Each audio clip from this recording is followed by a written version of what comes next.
Welcome to the Living the Dream podcast with Curveball. If you believe, you can achieve.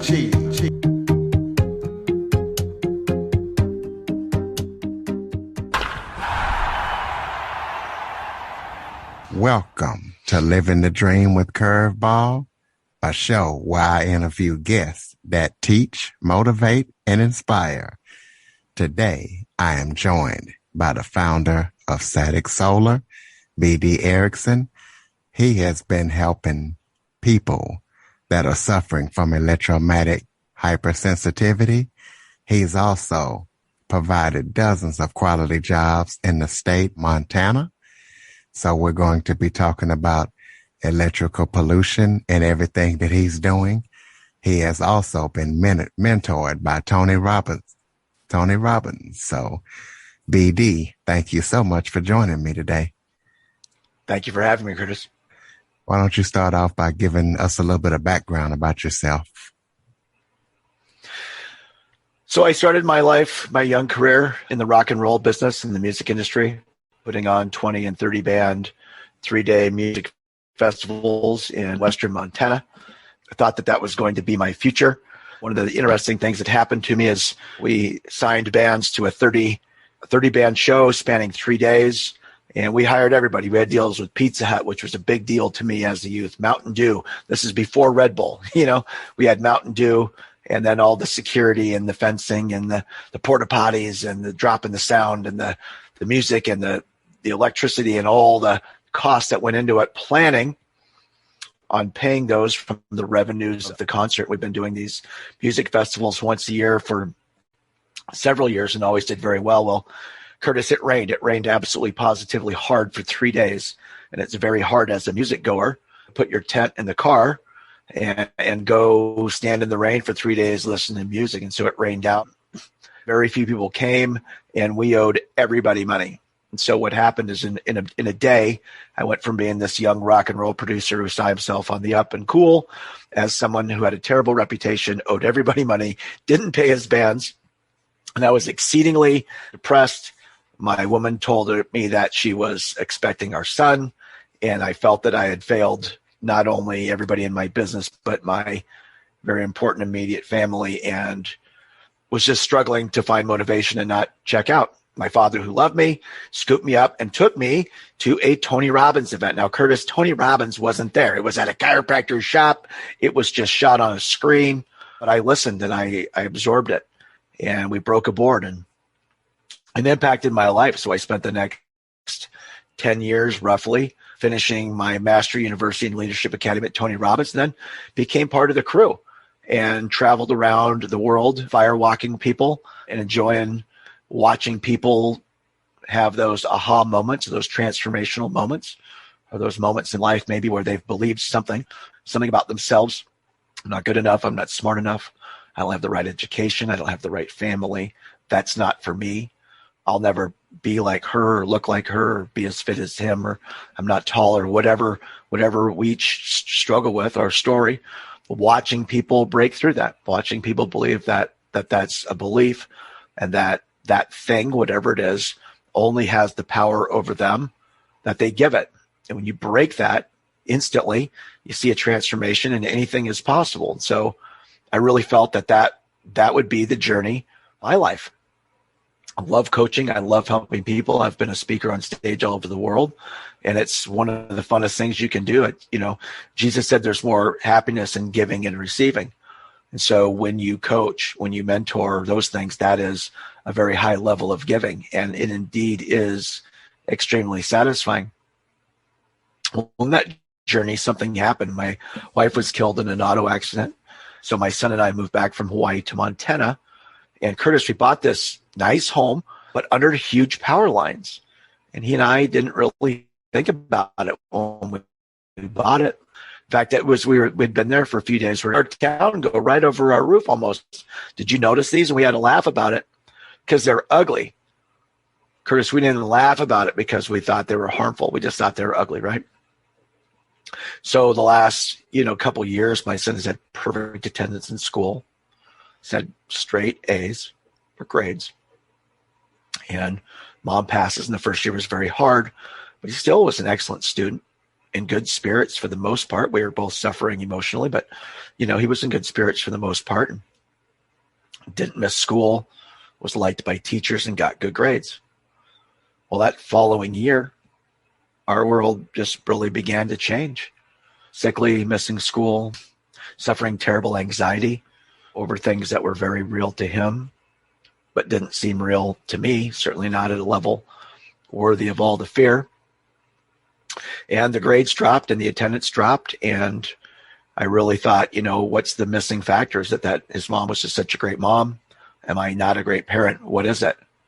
Well, Curtis, as I really began to investigate what my son was suffering, this anxiety, depression, inability to sleep, those symptoms line up with EHS, electrohypersensitivity. And that is when you are sensitive to an overexposure of pollution, dirty electricity, internet, Wi-Fi, the cell towers. And, people, wonder, is this real? Is it pseudoscience? I had those same questions. Trying to help my child, I wondered those same things. And when you go down this road, sometimes they ask you if you're wearing a foil hat, if you're being silly, can you get HBO on your fillings? Well, I began to recognize that if you're talking about a human's health, be very careful about what you say, right? The AMA and the CDC and the FDA, they're very watchful of what you say about human health, but animals, not so much. I didn't know that it was extremely well documented that dairy cows, the production and quality of their milk, and think about the size of this industry: cheese, milk, butter, ice cream, yogurt. I mean, the list goes on. Multi-billion-dollar industry. They know, it's well documented, that a dairy cow's quality, size, production of the milk is in direct proportion to the limited amount of dirty electricity or alternating current they're exposed to. When I was a kid, I thought that the way an electric fence worked is that the cow would hit the electric fence. He would get shocked. He wouldn't like it. He learns. He avoids it. No, sir. Cows do not get hit by electric fences. They don't go anywhere near it. They don't like it. They can sense it. They avoid it. They don't go near it. So I found that was very well documented. Next, what does the grass look like under power lines? It's less. It's not bushy-er. It's not healthy-er. It's healthy less, right? It's bushy less. And in our yard, we never have to vacuum mow underneath those power lines because there's very little grass on the edges. It's yellow. Greenhouses, indoor grows, strawberries, tomatoes, ganja, you name it.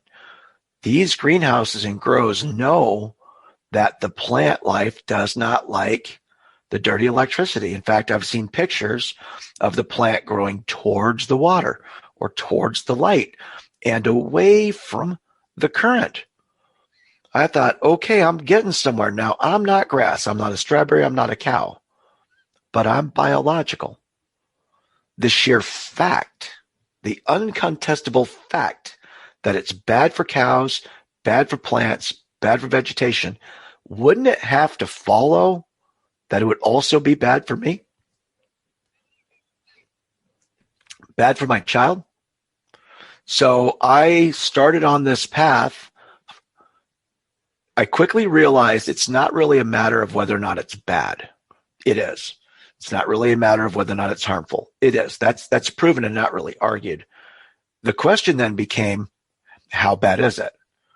How much is too much? And I say this: would you suggest that someone eat fast food every day for every meal? No. Why not? It's not healthy. It's processed, and it's got a lot of calories and fat. But if you had some French fries occasionally, well, that wouldn't hurt you, right? Would you tell a person to smoke 2 packs of cigarettes a day? Not if you love them. But if they had a couple of cigarettes in college, I think they're going to be okay, right? So it's not that, processed fatty fast foods aren't the healthiest choice or that cigarettes aren't the healthiest choice. That's not the discussion. The discussion is if you consume them too much. too often, every day, etc. Now we get a problem. Okay, so if you're tracking with my logic there, how much is too much? Are you putting your head right by the wall at night when you sleep, and that's where your electrical lines are? Would you want a cell tower on your house? Would you want power lines going directly over your house? Most people, without being educated or being an engineer, being any of these things, would naturally say, well, no, Curtis, I don't want the power lines right over my house. I don't want the cell tower right on my house. But unfortunately, with the electronic devices that we use today, the Internet of Things, the TV being smart, your phone being smart, your electrical meter being a smart meter, the cell towers and the 5G that's coming, that's actually what's happened to us. We are actually living in many cases around this enormous amount of e-pollution, and the effects of that are now becoming known.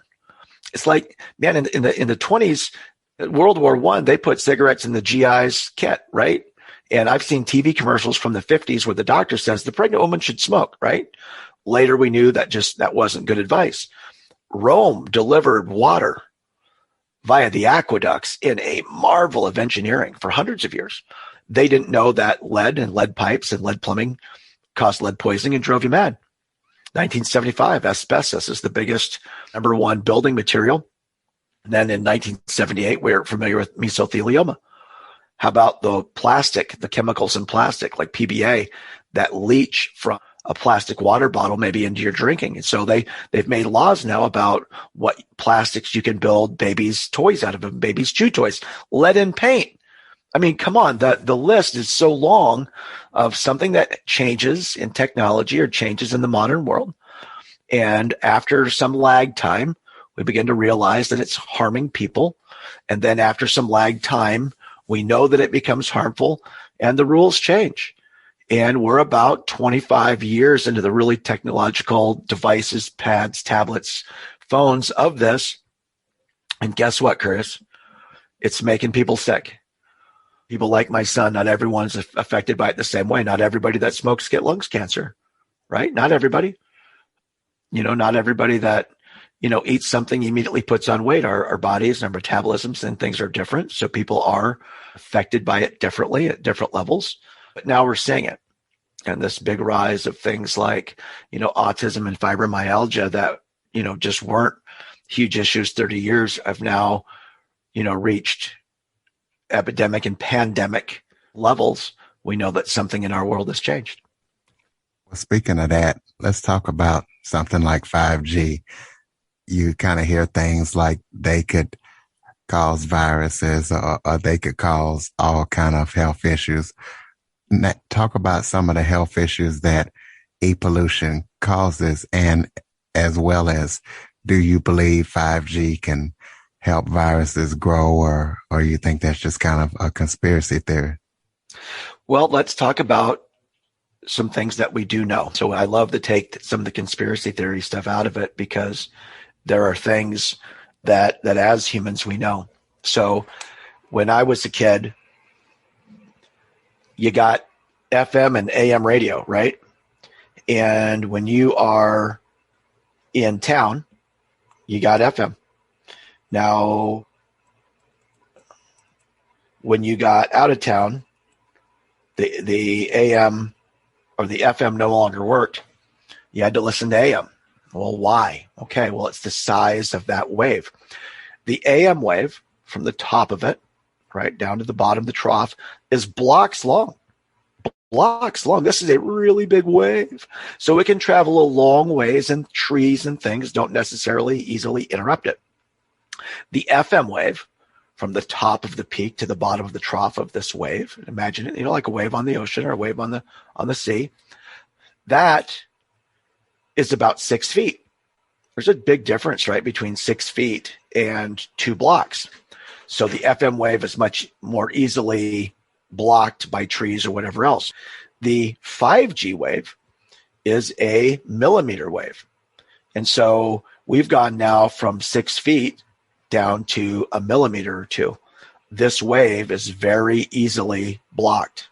So the tower has to be much closer to you. So I talked about this a little bit too. Do you want the cell tower on your house? Well, no, but unfortunately, 5G, just the way the wave works, the way it scientifically operates, it has to be a lot closer to you. Okay, that's number one. Now, a wave has two major attributes to it. One is the frequency. Now, the frequency is how often that wave crests. So think about being at a lake. The waves come in. The waves come in at a steady pace. Now, think about being on the beach in Hawaii. Man, that big wave sucks out. It just sucks. It goes clear down the beach. Seems like it goes a block out, almost sucks all the water off the beach, and it builds this big wave, and then boom, crash, he comes in. Frequency is how often that wave hits the beach. So at the lake, you have a higher frequency than in Hawaii. So imagine the Hawaii wave being AM radio. Now imagine the beach wave being FM radio. Now imagine if something was just hitting like this, that's 5G, that's this millimeter wave. So a wave has two parts. Number one is frequency. How many times is it hitting you? Number two is intensity. How hard is it hitting you? Now, Curtis, I want you to pretend that I'm punching you in the arm. So that punch has two aspects to it. Number one, how hard am I hitting you? Lightly tapping you, or am I really slugging you? And number two, how many times am I hitting you in a moment? Okay, so those two things. Now, let's say that I'm punching your arm and it's not super hard, but it's in the same spot. In a minute, that's going to get sore, right? But instead, I'm moving it around. I'm moving it up and down your arm. I'm moving it on your back. Ooh, that's actually kind of nice. That's called a massage. And now I'm charging you $100 an hour. Okay, so what happens is these waves coming at us have an intensity. How hard are they hitting me? How many times are they hitting me? And am I at rest or am I moving around? When you're moving around, those waves hitting you in different spots, again, it's kind of like getting punched can turn into a massage because I'm moving around. If I'm in one spot, it's hitting that same spot. Now I'm starting to get sore.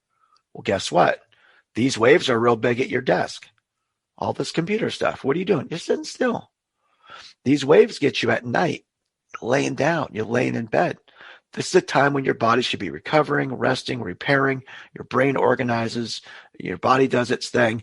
If you're constantly getting interrupted by these waves, are you sleeping your best?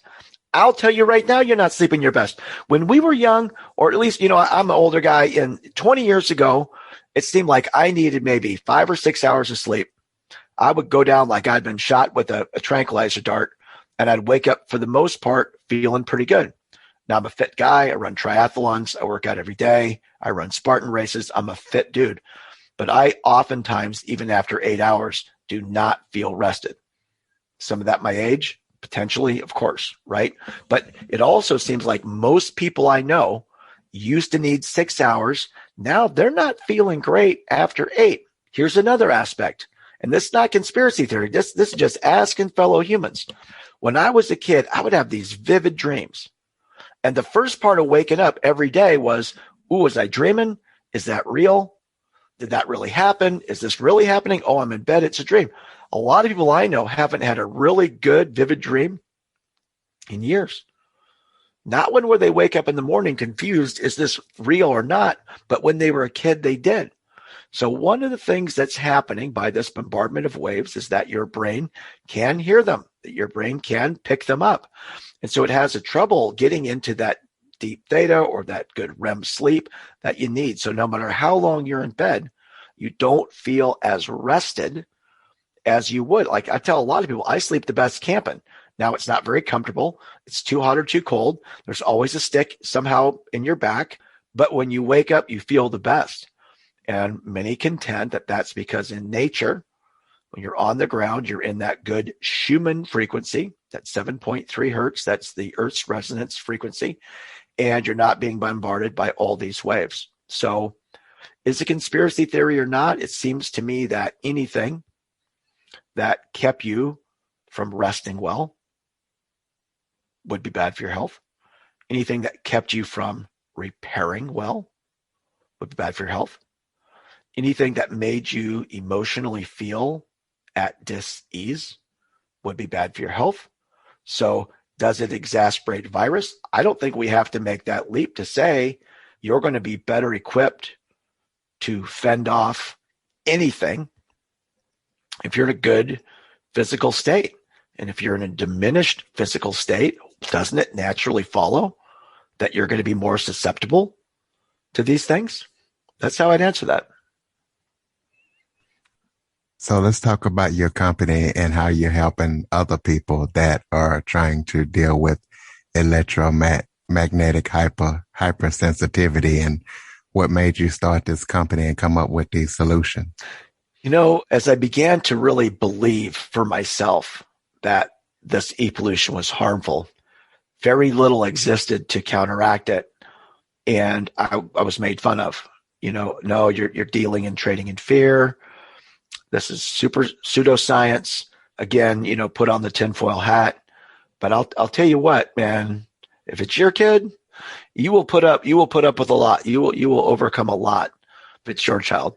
So we just started with, hey, what are the things that cause it? Your smartphone, your tablet, your pad, your computer, your Wi-Fi router, cell towers. Number one, let's turn some of this stuff off. At night, Curtis, I'm helping you right now as your new friend. When you go to bed at night, do not have your phone and these other things plugged in your room. Don't do it. Turn them all the way off. Not don't worry. I keep them downstairs. Okay, me too. So I literally keep them on a different floor that I sleep on as well. That's absolutely brilliant advice. So number one, let's turn off some of the things. Like one thing, BD just wants to sell you something. No, I don't. I'm willing to, and I've got great stuff. But if a person can, it's like, do you smoke cigarettes? Oh, it's okay. I put a filter on it. Okay, putting a filter on it's better, but you should really not smoke. Okay, so our products are filters. You're really better served as my fellow humans if you just turn this stuff off. Get some time away from it. Get some time in nature. Try to be cognizant of these causes. Turn your Wi-Fi off at night. But maybe you can't because, you live in an apartment complex or, utility has already put a smart meter on your house outside your control. So number one, we take action. We're smart, capable people. We take action to turn some of these things off, use them less, turn off the Wi-Fi at night, get the stuff out of our room at night. That's number one. Now, number two, we engineered and manufactured in Montana the finest line of e-pollution filters, dirty electricity filters, EMF shields for the dirty electricity and the Wi-Fi that's trying to bombard our homes and potentially steal our family's health. And so at our website, Satic USA, SATIC USA, you can see our patents, you can see our white papers, our engineering. I have an all-star cast of engineers and engineers from MIT and University of Washington. And we have designed a line of products that enable any human being to take their power back, to protect themselves and the people that they care about, lower the exposure to dirty electricity, and hopefully improve personal health and well-being. So go into some of the products because I know they have things like for the phone, they got privacy pouches. So tell us about the line of products that you have. You bet. So we talked about these waves, right? Where do waves land? They land on an antenna. Man, when I was a kid, cars had antennas. Cars haven't had antennas in 20 years. They got like a shark fin now, right? When I was a kid, it was just a piece of aluminum and it was an antenna, and that's where those waves would land. Well, we live in homes with wiring. And, my antenna on my car growing up was maybe 2 feet long and it was aluminum. Well, we know that copper is a better conductor. And the wiring in our home is maybe a 1/4 mile long, if all stretched out, maybe longer, high quality copper wiring. So what's happened? I am now living inside this super antenna. And so 4G and the 5G and the cell and the satellites and dish and cell towers and all this communication stuff is now permeating my home and landing on that antenna. The electricity coming in from the grid or from solar, from wherever, is coming in on the grid and then circling my house, constantly circling through the wires in my house. It's bad. So the main product that we make is called Power Perfect. And we make plug-in filters that you just plug it into the wall and it immediately cleans, filters, removes the EMF and interference and distortion from that whole leg of power in your home. Now, your home has 2 legs of power. They're each 120. That's why people say 120, 240. Everybody's house is 120, 240 because you have two arms of 120. Anytime you put those together, you get 240. So that's really the only difference. So you need 2 of them, Curtis. You need to put one on an A phase and the other on B. And by plugging those in, you have removed all of that distortion and all of that EMF that's landing on your super antenna. Many people can feel them the minute they plug them in. So you say, well, how do I know? The instructions are very clear. You can't mess it up. When you get your product, you can see exactly where you need to plug them in. One of the other things that we sell is our meter. We make one of the finest meters, an EMI meter, electromagnetic interference distortion meter. It's a wired meter. You plug it into an outlet, and it tells you right then how much distortion you've got. It tells you how much dirty electricity you have. So maybe you don't need our stuff. Maybe if you plug this in and turn things off, you'd be okay. And that's really ideal. If not, if you have higher levels than desirable of dirty electricity, you plug these units in and they will instantly drop it by 90, 95% right in front of your eyes, right on the meter. Now, we also make one that wires in at your breaker panel. This will clean, filter all the electricity coming in for the whole home. It is a robust surge protector, and usually with our products, people's power bill goes down about 8 or maybe 12%. So it's not huge. It doesn't change your life. I tell people all the time, it doesn't make your life, but it sure makes your day, because your bill goes down. Because now, see, some other things that people have noticed, sometimes when you plug your phone in to charge it, it gets really hot, like unusual. You don't have to be a PhD engineer to just know that's not right.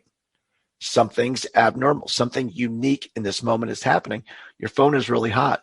You have a lot of dirty electricity. And so your DVR is hot, your TV is hot, the back of your fridge is hot. These things are hotter than they've ever been before in history because our electricity is so dirty. So when you clean that electricity, your phone charges fast and charges cool. Your DVR and your TV, they're cooler. Back of your fridge is cooler. Your power bill has to go down. It has to, because they're being warmed from the electricity that's not efficiently being used. It's reactive power, right? It's total power, or VA. It gets turned into heat. So do you really want to pay your power bill to make your stuff hot? No, you probably don't. It's not good for your stuff. And in the summer months, your air conditioner is trying to fight it. So your air conditioner is running like crazy, but the back of your fridge is so warm, they're canceling each other out. So it's a huge waste of electricity. So by the plug-in or the wire-in units, your power bill goes down. Now, one of the big culprits of dirty electricity is our lighting, CFL, compact fluorescent lamp, and LED, light-emitting diode. By the operation of each of these light sources, they create dirty electricity. So we have the only clean light that we're aware of. Surely somebody else may have invented it somewhere else. They're not online or on market that we can find. Our LEDs use very few watts, 9 to 12 watts. They operate cool to the touch. They never get hot. You can reach up. It's been on for an hour. Reach up and take it out. They do not add to the dirty electricity. They're beautiful. They last for years and don't go into landfill. And the last thing that we make is our field shield. This is a piece, like a stiff cardboard feeling poster, aluminum. It's 99.9% polished aluminum, which is a conductor, a closed cell polyethylene foam. We then have a proprietary blend of ceramic titanium dioxide that we get from a NASA supplier that does paint coatings for NASA, and EMF white paint, which is a black carbon paint that absorbs EMF. And so you can put this on the wall if that's where your electricity meter is. You can put it on the wall by the head of your bed to shield you between that electricity and the wall, or put it in between your mattress and box spring so that as all these waves penetrate, you're no longer the path of least resistance, being water, which you are. You are electrically conductant. So with these products, you can not create the dirty electricity in your own house, filter what's coming in, the electricity, Filter what's on the super antenna, that's your wiring, and then shield you maybe where you sit or where you rest. So in some places, they have the power lines underground. Do you feel like that's better to prevent e-pollution or the same as the overhead power lines? Yeah, it's actually certainly better for e-pollution for the most part. Again, you wouldn't want it going directly under your home, right? But you're going to have a lot more resistance then and shielding than just naturally provided by the earth. So that is superior for e-pollution. Okay, well, let's talk about, do you have any upcoming products that you're developing or anything that you're working on, any courses, any books? Tell us about some projects that SATA Solar is working on, Satic Solar. Yeah, satic solar, that's wonderful. And so I tell people all the time, we are a large solar dealer in Montana, but the solar in our name is really not because we install solar. Solar, unfortunately, makes very dirty electricity. And I'm a huge solar proponent. I love alternative fuels. I love renewable energy. Again, we are the largest solar installer in Western Montana, potentially the biggest in our state. So I am a proponent for solar. However, solar panels make direct current. You need an inverter to create a sine wave to feed your home alternating current. Okay. The process of that creates dirty electricity. And so what happens is the family home now has excited levels of interference, distortion, and EMF. And those are what dirty electricity is. People ask, well, what is dirty electricity? How does electricity get dirty? Well, it's electricity that is not within a standardized parameter. Well, what's that mean? Well, you've heard, 120 and 240. The voltage should be 120. The sine wave should be 60 hertz. That wave should hit the beach 60 times per second. There should only be one wave. There shouldn't be multiple waves. So imagine you're at the lake now, and then the natural waves are coming in, but then a ski boat goes by, and that throws that big V, and it makes waves. Then a jet ski goes by. Oh, the boat was pulling a skier and those waves, and then you've got all these boats crisscrossing. There's all these waves. Well, in nature, there would only be one set of waves. The lake's natural waves, right? Caused by the wind or whatever else. That would be the only one. All the boat waves and the jet ski waves, those would be extra. Those are dirty waves, if you will, on the lake. And so that's what happens to your electricity. You get all these other waves, all these other frequencies, and those become dirty electricity. Solar is notorious for this. You also have power coming from the grid. You've got it coming from your panels. So we make the Solar Power Perfect Box. And the Solar Power Perfect Box was designed to work well with solar so that you can still go solar. You can still lower your bill. You can still use renewable energy, but also clean, filter, and reduce the dirty electricity in your home. And so we are launching right now our own training series and our new EMF guide, Satic's Practical Guide to Reducing EMF and E-Pollution in Today's Modern World. So many of the things that we talked about today, Curtis, what is the definition and where does it come from? What devices in my world cause it? Can I turn them off or avoid them? And then how do I block it, stop it, and shield it? And how to take practical measures to hopefully lessen your amount of e-pollution that you're being exposed to, and hopefully improve, health and attitude. And that's why we're here. I believe that, a meaning to life is to be happy, that we were designed to be happy. And most of us instead suffer a heck of a lot more stress and worry than we do love and smiles. And that's a shame. We're exposed to a lot of things that cause us anxiety, oftentimes grieve our hearts, or cause us dis-ease. And then we can't play full out maybe and be the big, beautiful, giving person that we were designed to be. So if you can have better sleep, if you can have better health, if you can have a better attitude, suffer less anxiety or dis-ease, then the quality of your life is markedly and measurably improved. So your interactions with other humans are going to be better. And so I think that's something that we all look for as humans. That's something that we all owe to ourselves and to each other as, fellow creatures on this planet. Well, let's go ahead and give out your contact information, give out your website and your social media links so people can connect with you and learn more about e-pollution and everything that you're doing to help the community? Well, I really appreciate that. Our main website is satic. That's our company name, SATIC. And people say, where'd you get that name? That's an acronym. That stands for Sinusoidal Waveform Technology Incorporated. We had to make it into a word, and that's where satic comes from, SATIC. And our main company website is saticusa.com. And our store is saticshield.com. And anybody that visits Satic Shield and puts in the customer code CJ for Curtis Jackson, we're going to give every single listener 10% off the entire store for loving us enough to listen to us and to visit our store. And if you go to the store because you heard it on this podcast, then we're going to give you 10% off anything you have, anything that you get at the checkout, and you're going to save that money. So we really appreciate you having us on, Curtis. It's telling people who we are and what we do, and that letting people know that this is real. And if they're suffering some of these things, that there's hope, even if it's free and free help, because you can do a lot of it yourself. We want people to have it. Well, I definitely appreciate you coming on. It's been an enlightening conversation, and guys, make sure you put in that code CJ. Go deal with your e-pollution problems and feel better. BD, I want to thank you so much for joining me today. It's been a pleasure. It's been a pleasure as well. Thank you so much. And listeners, please be sure to follow, rate, review after listening. And if you are an Android user, go to the Google Play Store, download the Living the Dream with Curveball podcast app.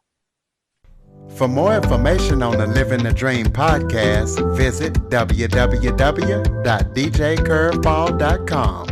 Until next time, stay focused on living the dream.